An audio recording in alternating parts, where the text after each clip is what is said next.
Yung sa ano eh, yung, yung alo ng boses niya.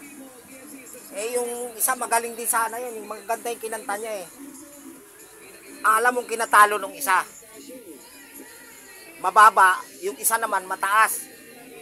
Kaya mataas yun, sumampa doon sa upuan eh. Tumayo siyang ganun oh, gumanyan siya oh.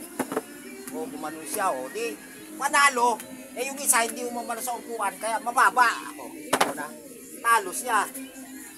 Dapat kasi nagtatanong muna sa akin bago siya magsasali-sali sa ganyan eh. Nanalo kami din dati. Nanalo ako dyan. 3 beses ako nanalo dyan eh.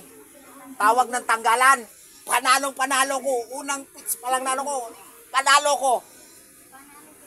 Sabi ko naman, burn free. Panalo ka na.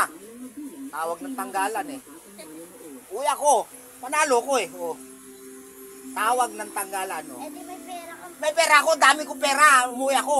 Tawag nga ng tanggalan eh. Pagkanta ko pala, isang pitch pa lang kanta, born free.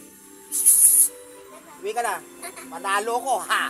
Sabi ko sa iyo, ganun kalupit si daddy dyan. Minsan lang kumanta, pero